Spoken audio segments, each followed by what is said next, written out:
ایک شخص تھا، اس کی بیوی اس کو منہ نہیں لگاتی تھی اور وہ سو جان سے اس کا عاشق تھا۔ بیوی کی طبیعت شوہر سے نہیں ملتی تھی، اس لیے وہ طلاق لینا چاہتی تھی، مگر مرد طلاق نہیں دیتا تھا۔ شوہر اس سے بہت محبت کرتا تھا، مگر وہ اس کے ساتھ رہنا نہیں چاہتی تھی۔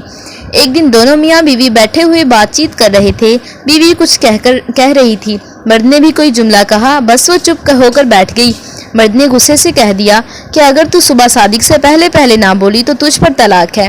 وہ چپ ہو گئی اور ارادہ کر لیا کہ میں خاموش رہوں گی تاکہ اس سے کسی طرح پیچھا چھوٹ جائے۔ وہ بیچارہ پریشان ہوا اور وہ ہر چند بلوانا چاہتا تھا، مگر وہ بولتی ہی نہیں تھی۔ اب وہ سمجھ گیا کہ یہ طلاق لینا چاہتی ہے اور اس طرح بیوی مجھ سے جدا ہو جائے گی۔ اس نے فقہ کے دروازے جھانکنے شروع کیے، ان سے جا کر اپنا حال بیان کیا۔ انہوں نے یہی کہا کہ جا کر اس کی خوشامد کرو اور صبح صادق سے پہلے کسی طرح بلواؤ، ورنہ صبح صادق ہوتے ہی وہ تیرے ہاتھ سے چھوٹ جائے گی۔ سب نے یہی جواب دیا۔ پھر وہ امام ابو حنیفہ رحمۃ اللہ علیہ کے پاس پہنچا۔ وہ وہاں کا حاضر باش تھا، متفکر اور پریشان بیٹھ گیا۔ امام صاحب رحمۃ اللہ علیہ نے فرمایا کہ آج کیا بات ہے، پریشان کیوں ہو؟ اس نے کہا کہ حضرت، واقعہ یہ ہے کہ بیوی سے میں نے کہہ دیا کہ تو اگر صبح صادق تک نہ بولی تو تجھ پر طلاق۔ اب وہ خاموش ہو کر بیٹھ گئی ہے۔ امام ابو حنیفہ رحمۃ اللہ علیہ نے فرمایا کہ طلاق نہیں پڑے گی، مطمئن رہیے۔ اب وہ مطمئن ہو کر آ گیا۔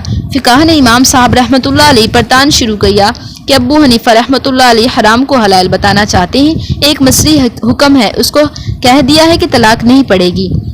امام صاحب رحمۃ اللہ علیہ نے یہ کیا کہ صبح صادق میں جب آدھا گھنٹہ رہ گیا تو مسجد میں جا کر زور زور سے تہجد کی اذان دینا شروع کر دی۔ اس عورت نے جب اذان کی آواز سنی تو سمجھی کہ صبح صادق ہو گئی، بس بول پڑی اور کہنے لگی، صبح صادق ہو گئی، میں متعلقہ ہو گئی، اب تیرے پاس نہیں رہوں گی۔ جب تحقیق کی تو معلوم ہوا کہ صبح صادق نہیں ہوئی، وہ تہجد کی اذان تھی۔ لوگ قائل ہو گئے، واقعی امام صاحب رحمۃ اللہ علیہ فقیہ بھی ہیں اور مدبر بھی ہیں۔